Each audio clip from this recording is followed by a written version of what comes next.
This is Anthony Pascal. And this is Laurie Elster, and this is the All Access Star Trek podcast. We have not done news in quite a few weeks. Since how long? Since before Star Trek Las Vegas, maybe? Yeah. So this week we're going to talk a lot about all the news that's fit to squeeze into a podcast that we've missed over the last little while that we haven't had a chance to chat about. And then we're going to do a little focus on the upcoming season of Lower Decks because we're 1 week away, which includes Tony's interview with the supervising director, Barry Kelly. So let's start off with what's happening next week, Star Trek Day, the anniversary of Star Trek, of course. This has been a big event for Paramount for the last few years, a live event in LA. For obvious reasons, they're not doing that this year. Yes. Well, since none of the actors or people in the live action shows are going to come on and promote it because they're on the picket lines. But they are going to do something, which is good. So they're going to be releasing a special on Paramount Plus and on, like, everywhere. They're putting it up on... It's going to be on Pluto. It's going to be on Paramount Network, all these different places, including, I think they're going to be showing it in Times Square as well. Yeah, I don't know how long it is, but it's a pre-recorded thing. Jerry O'Connell is hosting it. It was recorded before the SAG strike, so you're going to see some, I know that Tawny and Eugene are in it because they showed a trailer of it. It's going to be a celebration of the franchise, but also there's going to be a, quote, tribute to Discovery, which is having its 5th and final season next year. And there's going to be some kind of sneak peek from Lower Deck Season 4. Now, this comes the day after the premiere, so we can only assume it'll be a sneak peek from the rest of the season. Let's hope, or it is neither sneaky nor peaky. Exactly. I mean, and they have nothing else. There are other Star Trek, there's... Strange New Worlds and maybe and the Michelle Yeoh movie and other things, but there's nothing to show for these things because they can't produce it in the Academy show. So I don't know if any of that stuff will even get a mention. Maybe. I doubt it for some reason, but we'll see.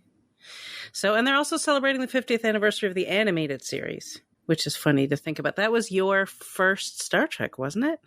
Yes, the first Star Trek thing I ever saw, my brother introduced me to that, and I liked it, and then the rest is history, as it were. So funny. That's like the last one. Before all the new shows came, it was the last thing I hadn't seen.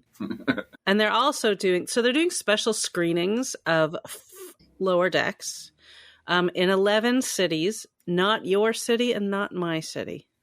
So yeah. We cannot go. But lots of other people can, and they're going to have Lower Decks and sneak peeks and giveaways and free popcorn. I think those animated shorts are going to be part of this, but the ones we talked about before, Aaron Waltke wrote one, and they're supposed to be these fun, cool things. Frakes is voicing one, and Doug Jones voiced one, and Armin Shimmerman voiced one. So we'll at least learn more about these things on Star Trek Day. And then they're doing this could be the fact that CBS is running out of content, but on Star Trek Day, which will be a Friday, they're going to run 2 episodes of Strange New Worlds, the first 2 episodes on CBS broadcast proper. I feel like I brought this up when the strikes were when we first saw that the strikes were going to last a long time. I think I remember asking you if you thought they would do that. Yeah, I mean, they've done this with Discovery before. That wasn't really related to any strikes.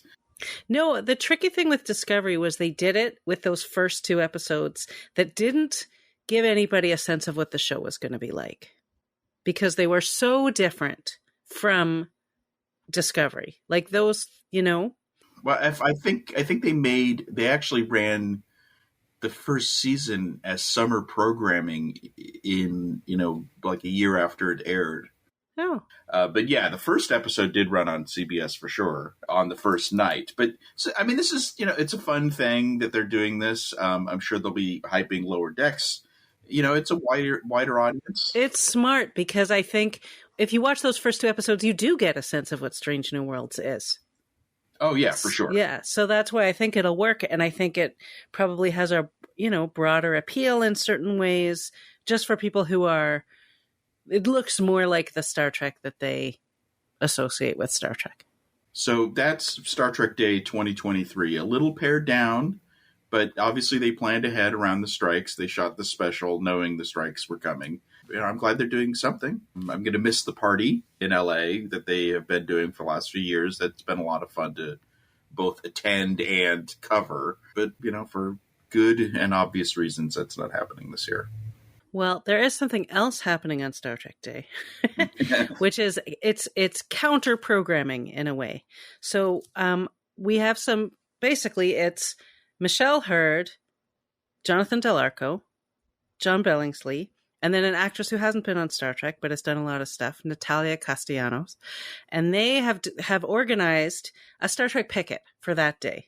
And there's one in New York City and one in Los Angeles, both outside of Paramount, where they're inviting fans and anyone who's ever worked on Star Trek to come and walk the picket line. There's no events, there's no speakers, there's no nothing.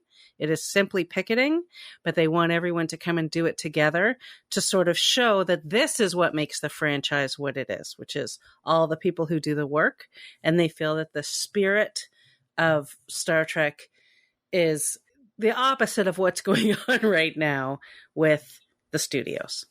And in LA, obviously, it will be at Paramount in Hollywood. And in New York, it will be... It's basically the building I used to work in, which is so funny because Paramount, I worked at MTV for years. It's 1515 Broadway, which is the building I worked in for many, many years because Paramount now owns all of it. So that is where they're all going to meet. We have an article on the site that gives you a lot more details if you want to join and other ways that you can contribute if you want to do that.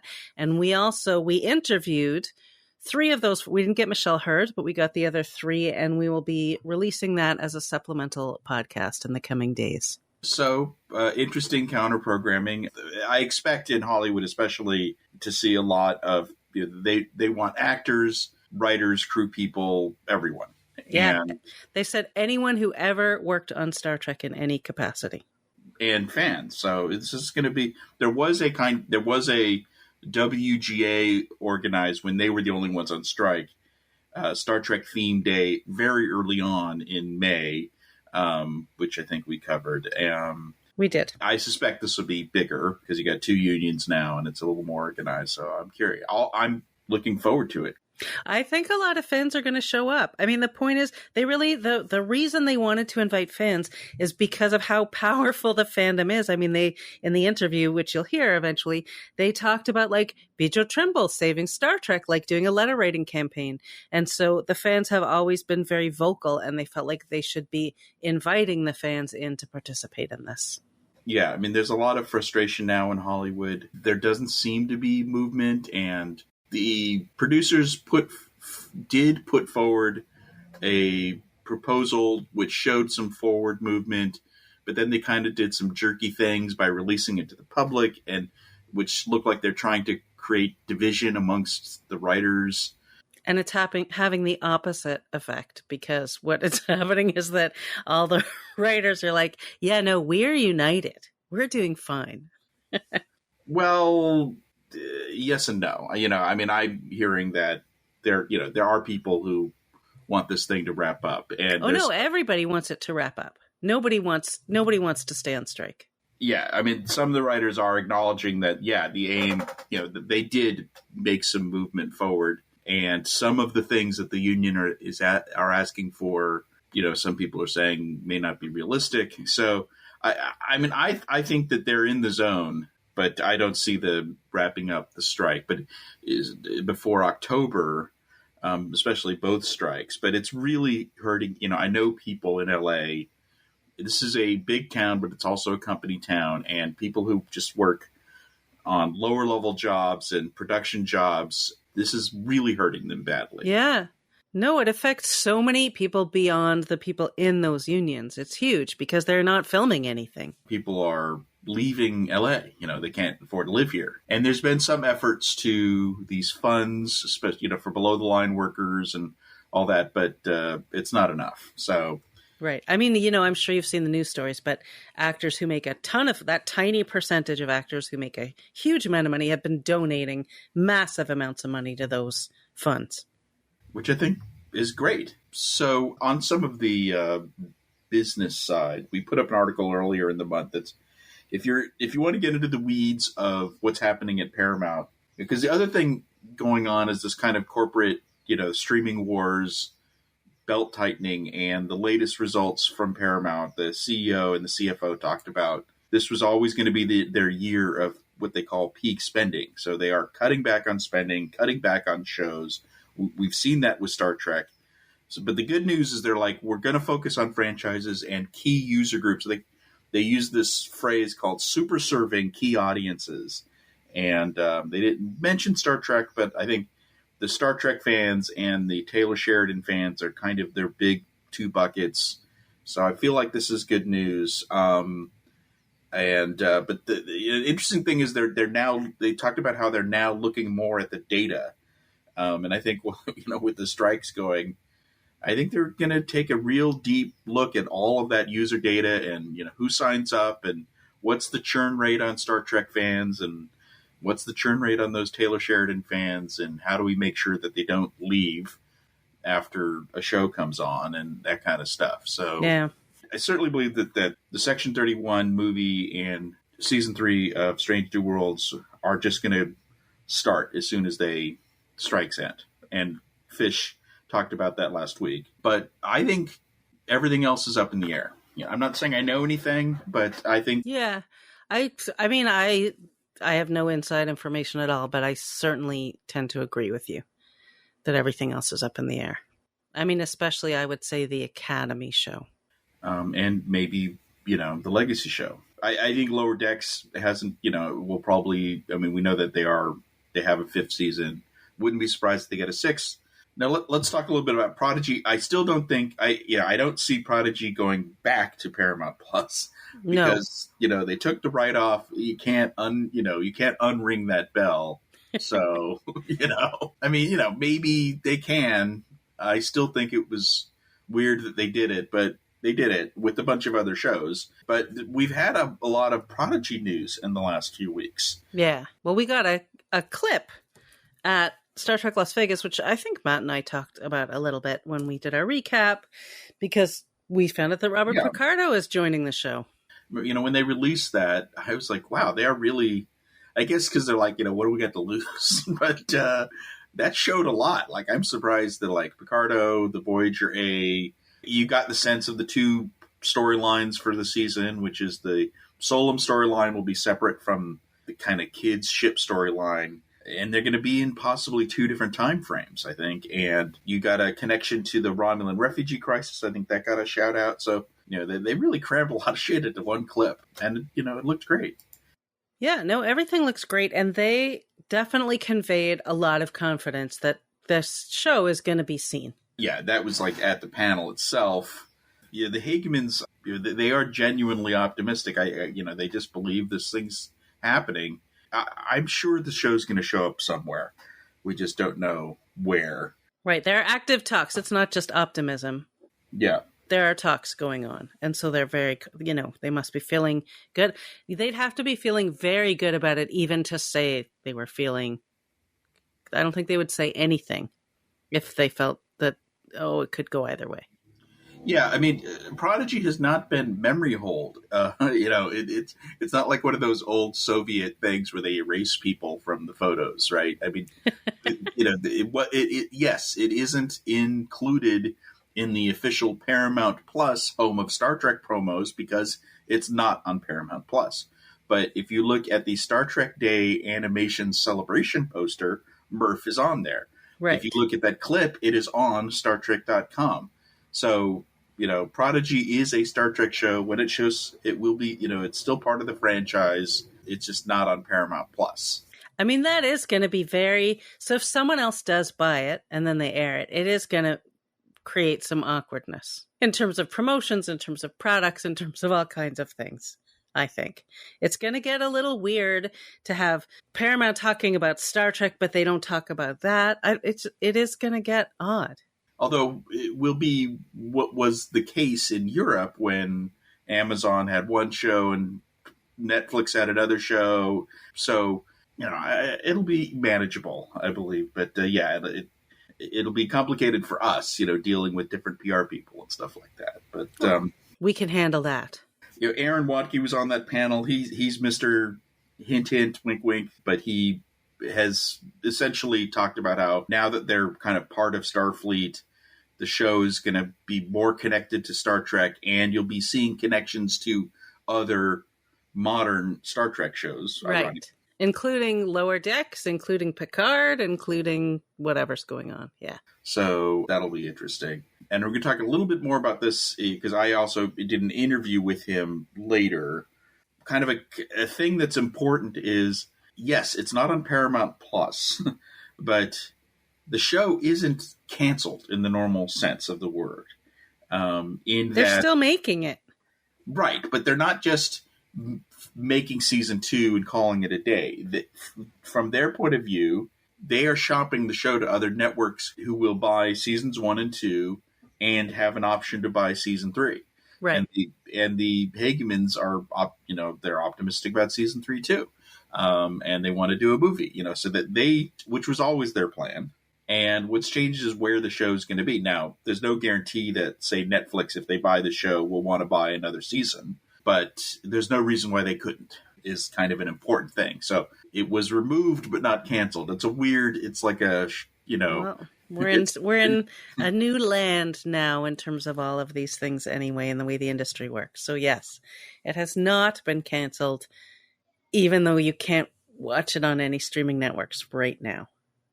So a number of fans have, felt that same frustration. The Save Star Trek campaign has been going on with that hashtag, and some fans, and this was organized by one fan in the UK, decided. Let's give her a shout out. Her name is Michelle Stokes. Yes.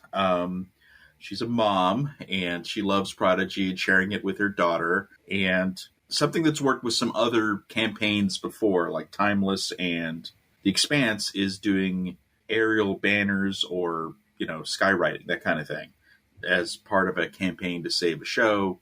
You do it above corporate headquarters, and that was done with Prodigy. I actually went to the event in Hollywood where it was flying over the offices of Netflix, because they weren't flying over Paramount. They were saying, let's fly over who could buy the show. So they did Hulu, Apple, Amazon, and Netflix. Yeah. So I was above the Netflix offices. Some people, some local fans were there. Larry was there. Aaron came. It was fun. Bonnie Gordon was there, I saw. Yeah. And it just had the Save Star Trek Prodigy hashtag. And the plane, we were out in the sun for a long time because it took off late. But once it got going, it was great. No, and look, the event was covered by The Hollywood Reporter. So people who make decisions for those networks read The Hollywood Reporter. Yeah. So, and that's the point. The point was to get the attention of people to say, fans love the show so much that they funded this themselves and made this happen because they love it so much. And that's, I think, why, like I know with Timeless, the push from fans got us a wrap. I say us because I was a crazy Timeless fan. It did get us a wrap-up movie. Yeah. And, I talked to Aaron at the event, and he said a couple things. One is that it's a huge morale boost for everyone who works on the show, but that people at Nickelodeon who, remember this is a Nickelodeon production, and CBS Studios are aware of the fan efforts and the banner and excited about it, because they want to sell the show too. Right. It's getting noticed. They haven't sold the show yet, but it's getting noticed. And I put up a full interview with Aaron that I did at the event, like right to the left of the picket line around Netflix, because all of, so he confirmed that, I was surprised by this, that they're going to be essentially done by the end of this year with all 20 episodes, with maybe a little work to go into January. Because plan A, way back when this was a Paramount Plus show, was they were going to release the first 10 in what they called winter, so probably December. But now it looks like, in theory, they could, if they sold it to another network, they could release the whole thing in early 2024 if they wanted to. Because Netflix, for example, they tend to drop full seasons. I still suspect they're going to split season 2, which is 20 episodes, into chunks. But who knows? from their point of view, they just kept on working, and they are, I don't know if they're ahead of schedule, but they're well on their way. You know, it's interesting because the way that season 1 ended in a way to set up season 2, they're saying season 2 sets up a new story for season 3. So that is definitely encouraging for, I mean, it doesn't tell us anything about where it's going to go, but it tells us that at least in their game plan, they didn't wrap everything up in a nice bow. Yeah. I got him to talk a little bit about season 2 because we saw Picardo in, the doctor in the clip. And I just wanted to kind of confirm what I suspected, which is that he is essentially stepping in for hologram Janeway in a way, as the mentor for the kids, because Admiral Janeway's like Admiral Janeway. She's a little busy. She can't be with the kids all the time. Yeah, she's got to stare at pictures of Chakotay in her, and so she's obviously part of the show, and but no, and we're gonna get resolution, they said, to the Janeway Chakotay problem that we have in the show, which is that he's missing and she is sad. Yeah, because they said that season 2. I certainly hope they mean the first half of season 2. But yeah, the Hagemans talked about how people who worked on that scene watched the recording and were crying the first time they are reunited. Chakotay, I think they said someone who was doing the scratch track was crying. Yeah, the guy recording. They have a guy who's in charge of voice, Chalmers, I think his name is, and he did Chakotay's voice for Kate, and he was crying while he was doing it, so that's kind of sweet. So anyway, Picardo sees himself as a mentor for the kids. It's a perfect fit. So he's on the Voyager A, but he's got his mobile emitter, so he could be with them wherever they go. Cool. And we saw a little bit about that in the trailer, but he said Picardo's in it for the long haul. He's not a cameo. He's on the cast for season 2, which is great. Yeah, I think that'll be a lot of fun. And he teased a bit about the Voyager A. It's a really powerful ship. It's got all sorts of cool technology, including stuff they brought back from the Delta Quadrant, including the Slipstream stuff. And then he hinted that there's something about the ship that is connected to the Enterprise D and to the Cerritos. So I'm like 99% certain he means it's got dolphins. It's got cetacean ops. It's got or belugas or whatever, Yeah. But why not, right? Well, absolutely, why not? Kids will love it. So yep, they're gonna have fun with it. I think it's a great idea. I know you know how much I love that show. So I'm just every day hoping that this thing will actually happen and we will get more of it. Yeah, I mean, I've stopped thinking about like the Save Star Trek thing or like where is the show. To me, I've just moved on. It's like at this point we would still be waiting for season 2, right? So we're still waiting for season 2, but it's just gonna show up somewhere. I don't know where, but it's just gonna be on a different network. But to me, things are just rolling on. Yeah, I'm still nervous. I'm still a little jittery. Well, the absolute nightmare scenario, if you want to call it that, is they just release it on digital and Blu-ray. But I want more too. I'm greedy. Yeah. I want season 2, and then I want more. And then I want the feature that they're talking about. I want it all. I feel so strongly about that show. Yeah, and I do think that will happen. The only thing I worry about is that Paramount's not the only company that's done this. This week, Disney pulled the plug on 2 shows that they produced. That were done. Including Shazad Latif, Captain Nemo show. And now they're shopping that around. Now that was co-produced by Paramount, so it'll, Shazad may be back on Paramount Plus as Captain Nemo. Who knows? It's so like all I think about is all the people who worked so hard on these shows and they're waiting for them to come out, and then they're told it's not coming out. Yeah, it's so frustrating. I mean, I wrote a book last year that's been now delayed and delayed and delayed, and now is delayed until next year. And it's so frustrating because I finished it like over a year ago. Yeah, it's the new normal, as it were. I don't like it. It sucks. Well, let's talk about a show that we do know we're getting more of, which is Star Trek Strange New Worlds, which is doing well on the Nielsen chart still. very well. The 10 episodes of Star Trek Picard got a total of 3 entries on that chart over its 10-week run. Now, because there's a delay on the Nielsen charts, they've posted charts for 6 out of 8 weeks. They've been on the top 10 original streaming charts. The latest one for the musical episode, they're ranked number 7. So, number 1 in my book. Exactly. I just want everyone to know I'm still completely obsessed with a musical episode. But that's great, though. It's good. We need Star Trek to do well in a mainstream world. Like, that's whoever owns it, that's always their goal.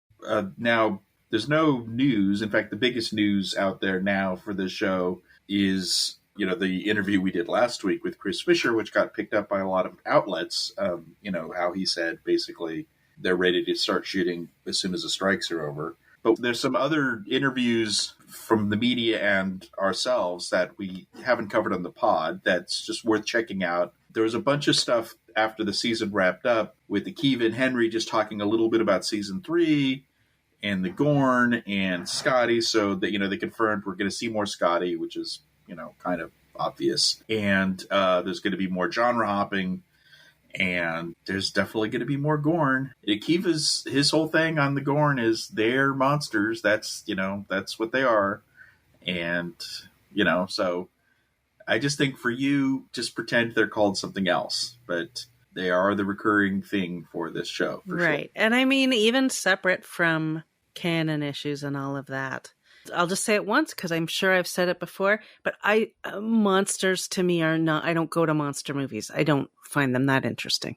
So, as I've always said, the point of a monster movie or a zombie movie is mostly not the monster, but how the people deal with the monster. How it's the characters in conflict and how they deal with the adversity of the monster. Now, related to the Gorn, I interviewed J. Allen Scott, who runs Legacy FX. They're the people who, the irony of the Gorn on the show, and we talked a little bit about this last week with Fisher, is, the joke is the original Gorn was just a guy in a rubber suit, but for the season finale, it really was a guy in a suit. And these guys built the suit. It's just that it's an incredibly elaborate suit. Yeah, I mean, separate from whether you like the Gorn or not, I think the artistry that went into making them look as good as they did and combining, which Chris Fisher talked about a lot in our interview, and then this goes into it even more, is just the combination. Like, you have the practical effects and the digital effects, and they really used both, I think, in the best possible way. One thing that I found interesting about, so in season 1, we saw the little baby Gorns and the adolescent Gorns, but they designed the adult Gorn in season 1 so that they can, because they knew they were going to eventually get there, then they wanted to make sure it all made sense, which I thought was forward thinking of them. And so I asked, okay, so therefore you've already figured out, even though we haven't seen it, what the Gorn looks like without the suit on, because he was in a spacesuit. Right. So we still kind of haven't seen him. Does he have the gold loincloth? I can only hope so. But they know. They even when they're doing the spacesuit version, they built the Gorn without the spacesuit. They know how he talks, or if he talks, and how that all works. So they've really thought this out. It's amazing how much they've thought this out. They may just be monsters, but they're well-made monsters. Sure. The other thing the showrunners said is, expect more legacy characters. So, I think there's no way that Sulu and Bones don't eventually show up on the show. Right. And they said the thing that interests them about them is seeing them, is meeting them before they become the people we know. Like, as they keep trying to say with Kirk, this isn't the Kirk this is before that. They did it with Scotty. They're doing it with all the characters. And it won't be as we meet new ones. I mean, again, look, it's not what I would do. I'm so much more interested in just creating something out of scratch. But at least there is a very specific thought process behind the decisions. Fisher said this last week kind of as an aside of maybe they'll just end up doing TOS. Because if you keep on doing what they're doing, you could essentially build TOS. As much as I actually don't want them to do that, I feel like they all say it. They all just throw, and they say it almost the same way that he does, just sort of throw it in at the end of a sentence. Like, we could go right into the TOS era. They just say these things, and obviously they're thinking about it. It's very much on the table. How would you do that? Would you do it like they're going to show the episodes in between the episodes we saw, or we see where they jump to year 4 of the 5-year mission? I mean, if you want my opinion, I think that they'll just keep trying to find the cracks between them and keep bumping right up against I think they'll just keep, honestly, smashing canon right and left. I'm just going to be honest. That's what I think would happen, is that they're just going to do the thing they want to do. And if they see something that sort of breaks what happened in the episode, they're just going to do it anyway. Last little thing on Strange New Worlds. If you want to see Captain Pike and the crew of the USS Enterprise go into a spooky, weird, uncharted, Strange New Worlds region, you can in a new comic book called Strange New Worlds, The Scorpius Run, which launched last week. Got a preview of the first episode on this, our first issue on the site. And it's just part of this great, new era of IDW where there's just so much great stuff coming out. And this is their second tie-in to Strange New Worlds. Cool. Let's shift gears a little. Okay. Give you some other news that we have going on. I get to talk about my beloved Delta Flyers. So the big news for the Delta Flyers is they finished Voyager, which they wrapped everything up before the strike. And when the strikes are done, they are going to start rewatching or watching. For Garrett, I'm sure he's seen a lot of it. Deep Space Nine, and they're going to be joined by Armin Shimmerman and Terry Farrell, like every week as their co-hosts, which I am so excited about.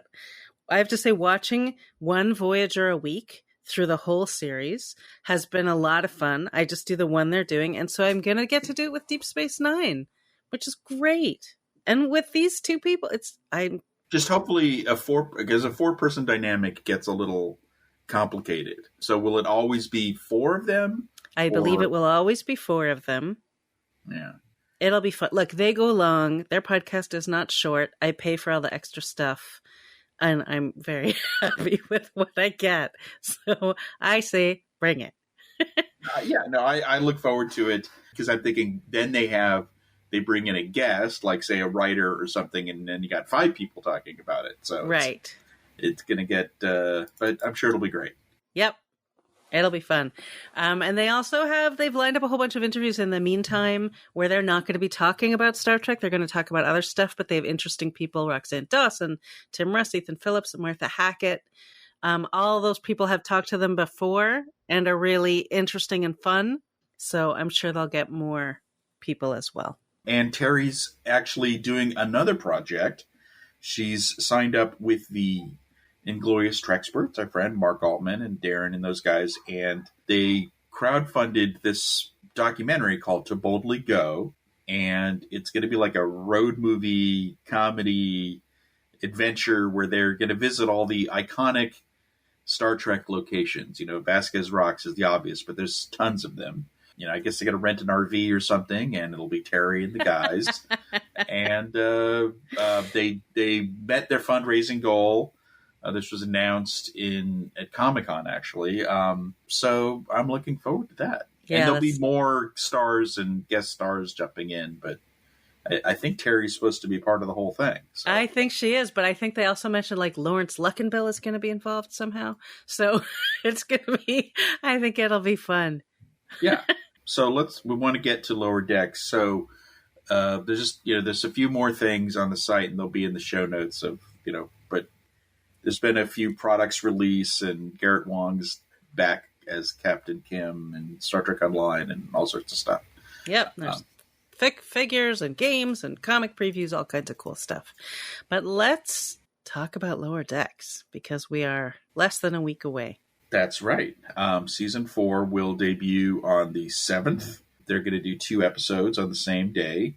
There's no real shakeups on the show behind the scenes. It's Mike McMahon still running the show. Pretty much the same writing team.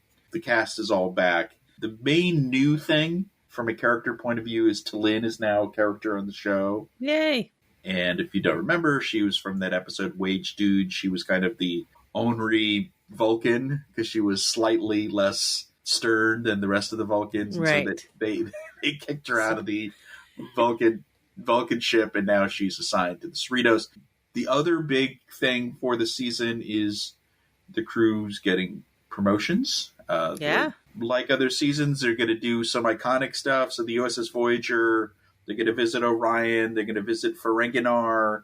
There's supposedly a Valentine's Day kind of episode, romantic. I think that's a Ferenginar episode. There's a wedding, which I guess is a separate thing. So someone's getting married. Yeah, I said it's going to be a big deal, the wedding. Peanut Hamper's back, Badgie's back, Agamus is back. The Alan Moraine game turns up. But there's a bigger kind of threat for the season, a kind of a serialized threat. Some mystery ship destroying non-Federation ships, and eventually that's going to kind of wrap into the story.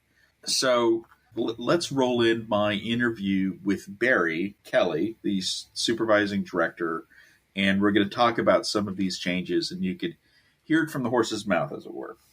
All right. Okay, so this is like a generic question, but what's new for season 4? Season 4, we have at the end of season 3, we saw Mariner kind of more in a happier place. Like I think she's she left Starfleet. Well, she got sent to Starbase 80 wrongfully. She kind of found herself finally like, okay, I'm Starfleet. She's gonna maybe quit this this anti-rebel attitude and or anti-authority attitude, and maybe kind of buy into it a little bit more and accept that like she loves Starfleet. But she got sent to Starbase 80 and saves the day ultimately because she realizes Starfleet is where her home is. And we find her in a good spot. She's committed, she's confident, and when we start this season, she's inspiring Boimler. She's running. Yeah, she's at the front of the bridge. She's got a better relationship with her mom. They've come together, and now we're starting this season with a bit of a shipping episode where they're shipping and escorting Voyager off to Earth to become a museum, a relic. And towards the end of the episode, we have this little tag at the end. We go back to our character Mock from episode 209, Wage Douche, where we got vignettes of Vulcan lower decks and a Klingon lower decks, and we're kind of showing where he's been, where he's come from, and or where he is now. And he has he's in his new captain's garb. But we get this little vignette of the lower decks. There's still lower decks doing lower decks things on the Klingon ship, and a mystery ship shows up and destroys the ship, and we're left to wonder what that was. The ship isn't Starfleet. We're not sure what that is. And it's the first time we're doing a bit more of a serialized story throughout the season. Like season 3, we had a little bit with Buenamigo. We didn't realize Buenamigo was maybe throughout the whole season, and then you realize he's in like a few episodes, and then it turns out he's the bad guy at the end of the season. But it's still very episodic. So this season we're doing a little bit more. There's a little bit of some overhanging, menace or overhanging threat. I don't mean to say Phantom Menace. That's a different franchise. But a bit of overhanging threat that our lower deckers don't know about just yet, and we'll see how it meets up with them later. What does adding the character to Lynn do to the show, would you say? That's a great question, and I think I love her. Once we started doing scenes with her amongst the lower decks crew, I'm like, oh, this is why you have a Vulcan on board, because it immediately makes everything like 10% funnier. like having them crack jokes and then having this one person in the room not laughing, not reacting, it makes it so much funnier. Like she doesn't get it, or she gets it and she doesn't like it, or she doesn't think it's funny. And it's such a great, like a lot of what I learned from comedy writers and actors I've worked with is that, you want to see everybody in a shot, because when you see a joke land, you want to see how everybody reacts to it. And just adding that one element of a Vulcan just not laughing is so funny. Like it's just her not getting the joke. Yeah. I already said it. Like she's a wonderful, like little extra. It's like just adds that one little degree of texture that makes every joke funnier and makes every interaction a little better between the crew.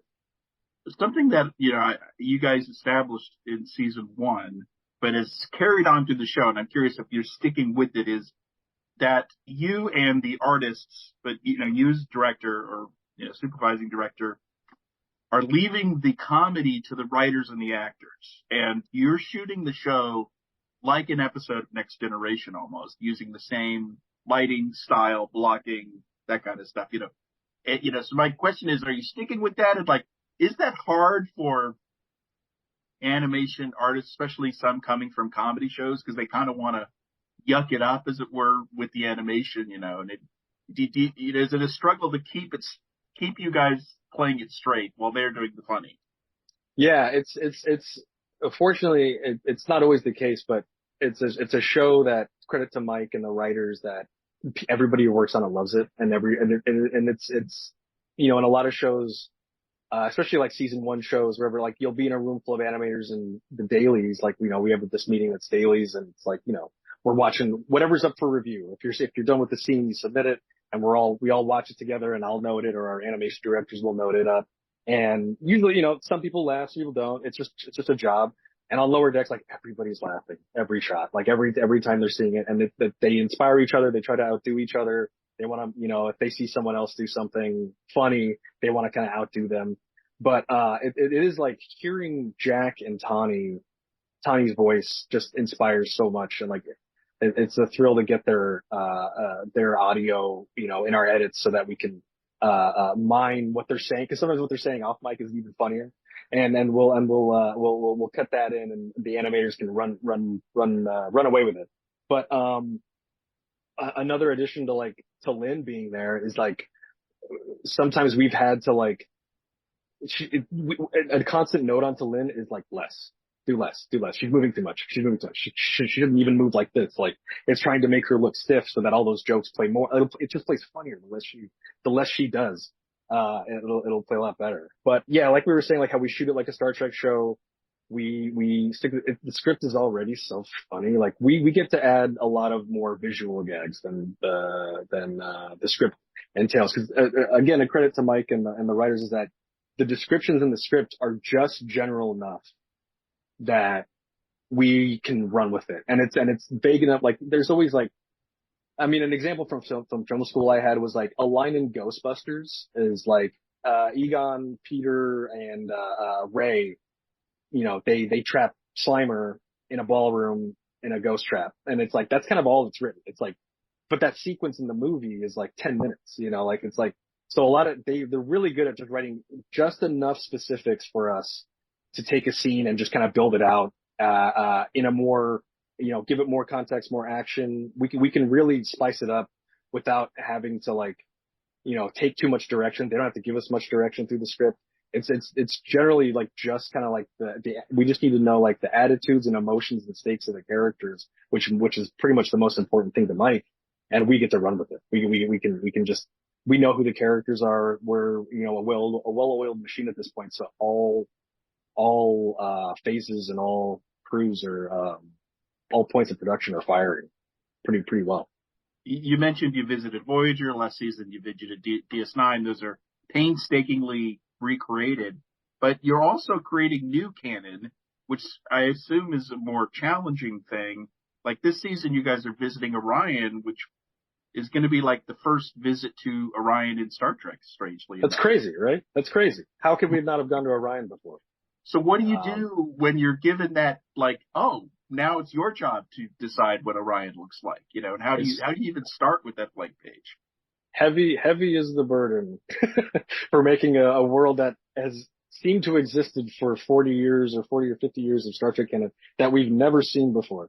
Our art director, Nolan Obena, is fantastic, and he's really good at, like, kind of capturing, he always kind of points out to me, like, well, it's a planet. So, like, on our planet, Florida doesn't look like Nebraska. You know what I mean? Like, so, like, I think we're able to, like, if you watch the episode, who knows how much distances are traveled between points on Orion. In DS9, like, they talk about beaming from Starfleet Academy to, Cisco's dad's restaurant in New Orleans. So it's like, it's almost like in this state or in this technology, like, I think once you see a location, it doesn't have to stay looking like that exact location you already started. So like we get to see a little bit of different parts of Orion, even if it's not, I feel like even if the first time you see where we go on Orion, maybe it's not exactly what you thought it was, or maybe it looks like farmland or something, but then we still show that they go to, like a bustling Blade Runner feeling city that is there. Like, even though it's not in the distance, it feels like all these places can exist on one planet because a planet is diverse. It's super contextual. Like, I think like, when at the only times in the live action shows, the pirate theme is clear, but like, like once you get like, let's say like pirates, drug lords, like they get pretty snazzy homes and pretty snazzy, they live on island resorts and things like that. That does not look like, like a pirate ship or anything like that. So I think we're able to give like a little bit more, layers and texture to Orions in general, because Tendi herself is someone who's finding herself in this situation that, like maybe her social circles are starting to collide. I always get stressed out when that happens. You never know if these worlds are going to collide for the good, or worse, what if they're like even greater and they like their worlds better without you, or something like, oh no, these friends are like better friends than me and you were, that kind of thing. I'm losing my train of thought. Going to Orion, it is a heavy burden, and it's I think we made like enough little pieces that like every version that, if you had a version in your head of what you thought Orion looks like, we hit it. I think that there's enough pieces of Orion to satisfy anyone's version of what they had in their head, because that's kind of what you're dealing with adding texture to new canon. Is like, all of us have read things, been a fan of something, and the dark pieces, the other corners that isn't explicitly outsaid, like we all have kind of some version in our heads of what that might be, and we're always trying to make the like most iconic version of what we think that is, so that it supports what you think, that planet looks like, or what you think that character did off screen or something like that. And I think that our art director Nolan O'Donnell succeeded in that. Great. Well, that's all the time we've got. We've gone over. Thank you, Barry, and talk to you later. Hey, thanks for seeing you again. Bye-bye. First of all, that was a great interview, Tony. I enjoyed that a lot. He had a lot of good stuff to say, and you asked him a lot of good questions. Look, there's nothing he said that made me worried. Lower Decks is one of those shows that I'm like, just serve up whatever you want to serve up, because I've enjoyed like 99.9% of it, probably. But I loved his description of Talin and why they need her in the show, and how she makes how Vulcans make everything funnier by being unamused. And it is interesting, this kind of way that, because his job as a director is to how much you play it up. And I like how they're like, no, keep it straight. Yeah. Do less. Yeah. Which has been one of the genius things about this show, this idea of how he and his guys shoot it like Star Trek, and the jokes. Because if you think about a cartoon comedy, they play it up, everything's goofy and wacky and zany, exaggerated facial movements and weird close-ups of things, and and they never do that on this show. It really looks like Star Trek The Next Generation, but I mean, obviously sometimes it there's some pretty weird stuff on the show. Yes. Well, I loved his description of everybody watching the dailies, because I just would kill to be in that room. Like, all these people just laughing so hard, and then being inspired to make sure that their thing will make everybody laugh so hard the next time. It reminded me a lot of our discussion with Chris Fisher, just the enthusiasm, which you can tell comes from the team. I liked it, the way he talks about how they're a well-oiled machine now. So, they've done 3 seasons of this. And now this is their 4th season. I found it interesting, because the way he talked about Orion, I appreciate this idea of, it's like, when you visit a planet, it doesn't all look the same, right? Because that is one of the annoying things about Star Trek, is everyone has the same haircut. Same outfit often. Like, I always would say, it's the vest planet, or the jumpsuit planet, or the 2 colors that everybody wears in different combinations planet, which is a fun Star Trek trope. But this is, it's definitely more interesting, and I don't want to say realistic, but sure, realistic, to show that, if you came to Earth, You would see a lot of different things if you went to different places. And if you landed in one town on Earth and decided this is Earth, then you're going to be very wrong. Exactly. So it was funny. Like he's like, oh, it is kind of weird. I mean, technically, some people are saying that there's that scene in the cage, where he has the memory of, the Orion slave girl. Like, is that on Orion? Possibly, but really, this is our first real visit to Orion. Was done by Lower Decks. Kind of daunting. Yeah, but they've done such a good job with building up a little bit already with Tendi over the previous seasons and her connection to her people, and we've met some others, and I don't know, I feel like they do Orion's in the best way. Yeah, and I think that'll be reflected in that episode. So there's a few other things on the site that we're going to talk about. The everyone getting promoted thing. They put out a press release with quotes from all the actors, which I thought, was interesting in, what Tawny had to say about how Mariner doesn't want the promotion. Right. She fights it and tries to give it back. And Boimler, but of course Boimler's excited, but then I think there's an element of, careful what you wish for. And Rutherford is actually nervous about it, So, coming from Eugene. I mean, I'm glad that they're doing the promotion thing.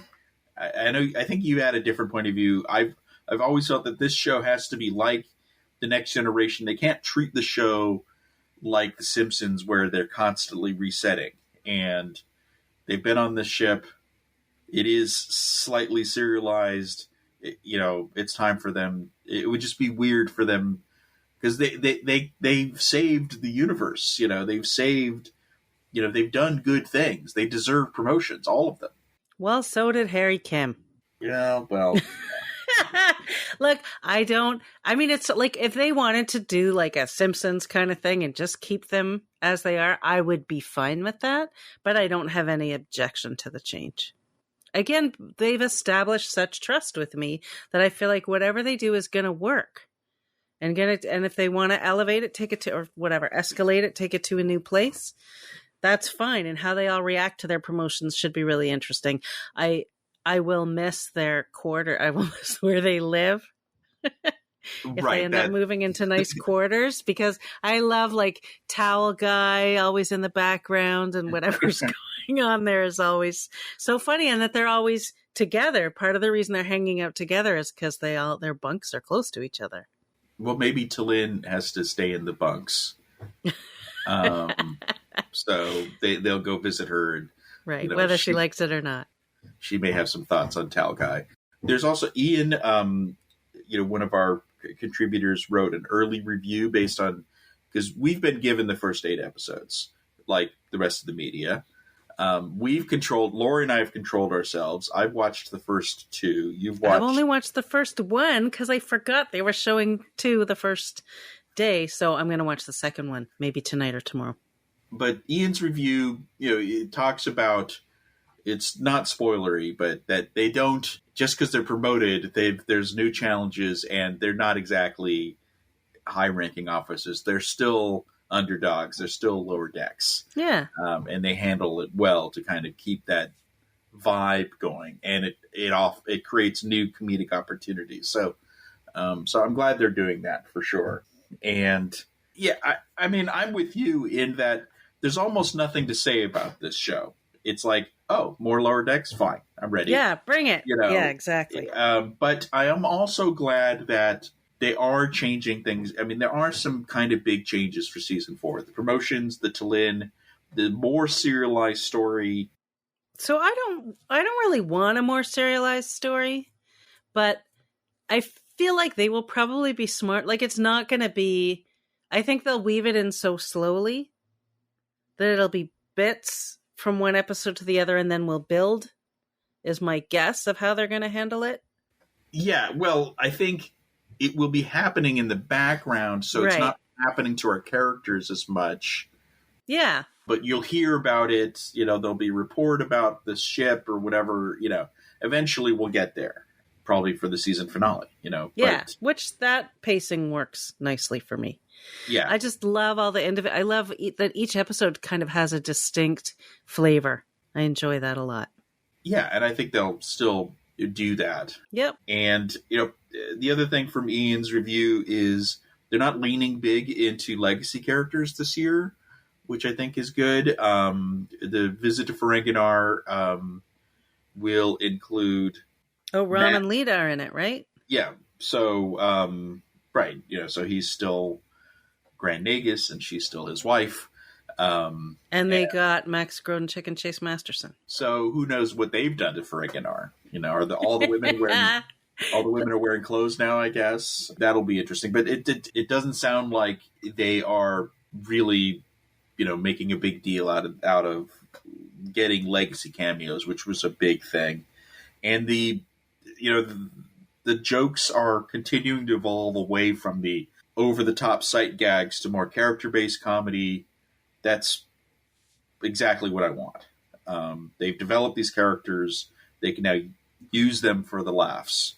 And the Easter eggs, they're branching out to referencing things that aren't even Star Trek, which is good too, so. Right. But the first episode is jam packed with Star Trek references. Yeah. That one I've seen. And yeah, I mean, so the first episode is the one where they visit the Voyager, as Barry talked about, and they just couldn't help themselves. I mean, and it's great. Yeah, especially for you, such a huge Voyager fan. The ridiculous grin I had on my face while I was watching it. Oh, man. Well, the episode is titled Tuvix. Yes. It's just spelled differently, TWO. But yeah, it's insane, and they really lean into it. And it's going to add, everybody's still arguing about Tuvix all these years later. Like, every day you can go on Twitter and find people arguing about what Janeway did. And so I'll just say this. People will still be arguing. Absolutely. It adds another element to the conversation. Yeah, they do not shy away from that discussing that controversial decision in any way. The fact that we're laughing just talking about it should tell you a lot. Yeah. Well, I mean, this next week we'll have a lot more to say about this, so we should probably shut up about episodes. Yeah, I know. Enough. And I haven't seen the second one yet, but the title is I Have No Bones, Yet I Must Flee. And I don't know who among you has read the Harlan Ellison short story, I Have No Mouth, But I Must Scream. But I read it many, many years ago, and it freaked me out. And just glancing at it again recently, it still freaks me out. This one is you can see this from the preview. So they released preview images from the first two episodes, so you can kind of see bits, and so they've kind of spoiled some of these things. But that one, they're visiting a space zoo, a menagerie. So I'm sure we're going to get lots of menagerie jokes. Yep. And we know things go very badly, and there's kind of a monster gets loose and that kind of thing. Right. Yeah, I mean, it's just, I'm so excited that we've got new Star Trek, but I'm just in the mood for, I don't know why, but after August, I'm just really in the mood for Lower Decks in a big way. It'll keep us going through into November, I guess, right? I think so. And then the great Star Trek drought. Well, it doesn't start. We'll have a little bit of a drought until Discovery Season 5, which we don't know exactly when, except early 2024. And then the true great Star Trek drought will begin after that. Although it doesn't compare to what I consider the big Star Trek drought, which was when I discovered Star Trek as a kid and found out it was over. Oh, but you still had hundreds of episodes to absorb. Well, not when I was a kid. Oh, right. When you were a kid, right. When I was a kid, there were 79 episodes. I saw them all 1,000 times. I couldn't find the animated series as a kid, and I still had to wait for the existence of the movie. That is rough. But then, the next 20 years were like movies, Next Gen, DS9. I mean, it was just a never-ending. Yeah. Yeah, it was a and then I thought it was over again, and then we got Discovery. So Star Trek continues on forever. It'll never stop. Good. We will always be there. One last bit of biz news, as it were, related to Lower Decks is it's available for free. Not season 4, but all of season 3 is available on YouTube temporarily. and on Pluto all through September. So, and I suspect they'll put the first episode on YouTube for free because it's kind of their pattern with all the Paramount Plus shows. Not just Star Trek. They do this with all their shows, basically. So that'll probably be a week. That'll probably be on the 14th. You know, if you haven't caught up on season 3 and you haven't subscribed, you can catch it all for free. Yep. So one last thing. This wasn't in my Barry interview just because there was a technical glitch at the end. But I did ask him about season 5. And he said they're already working on it. He's already getting scripts. They're already hilarious. He's still finishing up some stuff on season 4, but season 5 work is happening. I suspect we could get that in the... there's no reason why that wouldn't be a summer 2024 thing, actually. So the post-Discovery drought might not be too long, as it were. Right. His description of the scripts, by the way, I would love to get a hold of one of those scripts. Just when he was talking about the amount of direction they give and then what happens, I would love to see a script from an episode we've already seen and be looking at that script and comparing it to where we netted out. Yeah, I mean, a lot of the funny on this show, I mean, Mike McMahon and his team are hilarious. The actors are hilarious. But Barry and his guys are adding a lot of the jokes because there'll be a line in the script, and that could be all sorts of stuff from those guys where they add stuff. No, that's when he was saying it. When I was listening to him, I was just thinking that's what I want, is to be able to see that comparison. There are some people who do these cool things they make these cool videos where you see the script of a movie and then you actually rolling while the scene is playing. And I would love to see that with Lower Decks, just to see how much they do with their direction. A lot of the Easter eggs on this show are added by those guys. Yeah. I've talked to Mike about that. It's I didn't tell them to do that. They just did it. He's delighted by it, but I think that's great. So I think that's, so we are ready. Hopefully you, our listeners, are now fully ready for Lower Decks Season 4 coming on the 7th. And let's wrap things up, I think, with our bits of the week. So mine, I'm calling back to something that we covered on the site a few weeks ago, but I just think is kind of cool, which is a member of the House of Representatives from California. Adam Schiff has sent a letter to what's called the Citizen Stamp Advisory Committee, proposing that they approve a stamp or develop a stamp for Leonard Nimoy, honoring Leonard Nimoy. And, it's a really nice letter with some Star Trek references in there, but also about his philanthropic work. And I just think that would be great. So, and this is this happens. This isn't like some weird thing. They do this all the time, when you have to be dead to be on a stamp, I think. But all sorts of people get honored on stamps every year. Famous Americans from, the arts and business and all sorts of things. I have Paul Newman stamps and Katharine Hepburn stamps. Yeah. So he's been on stamps because there's been Star Trek stamps. In 2016, there were and there's some stamps from around the world that have Canada has some beautiful Star Trek stamps. I have a whole gorgeous set and a poster that has them all in it. It's quite lovely. So this is a big year.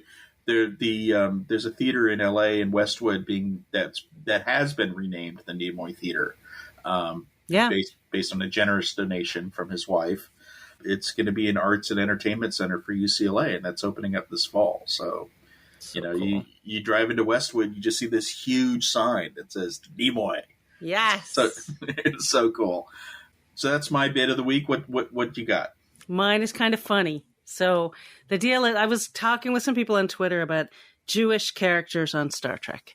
And so I decided to go into a chat GPT thing and ask it some questions. And so I asked it, are there any Jewish characters on Star Trek? And the first thing it said is, Captain Benjamin Sisko, portrayed by Avery Brooks, is one of the most prominent Jewish characters in the franchise. And then it kept going. And it said he's shown to be of African American and Jewish heritage. And it said, here's my favorite part, throughout the series, there are references to his Jewish background, such as his love for cooking and serving traditional Jewish dishes like gumbo. So then I asked it, is gumbo a Jewish dish? And then it said, I apologize for any confusion. Gumbo is not a traditional Jewish dish. So I checked it again today and I asked about Jewish characters and it told me all about Jewish actors. And then it finally said, oh yeah, sorry. I guess there aren't really Jewish characters. Well, it's learning. It shows that it's learning. Yes, I taught it that Sisko is not Jewish. I feel like this is a knowable thing that, I mean, there must have been a character that had mentioned being Jewish on. So the first official mention of Judaism was in Discovery because Pike says it when they go to that planet, New Eden, I think, in that episode. Yeah. But I remember talking to Jordan Hoffman about this years ago. We decided Worf's parents are Jewish. That makes sense. And yeah, I'm sure there's all sorts of characters you could point to, and certainly when, you know, there's so many Jewish actors on the show. Yeah. Including Captain Kirk. And Mr. Spock. Yeah. And Chekhov. Yeah. Yeah. Where you could say, yeah, that character makes sense that character's Jewish, you know. I like, as a Jewish person, I like to see the Jewish people turn up in Star Trek. I want to know that we're still there. And I remember thinking, wow, where are we? We're not there. And so Worf's parents were definitely the closest thing. But someone should say, you know, they should talk about celebrating their bar mitzvah, something. Yeah. It should Passover, be made, whatever. Yeah. Yeah, it should be made more overt. It's a weird. We'll have to mention this next time we talk to Alex. They're so, you know, they're like, we want representation. We want people to be singing.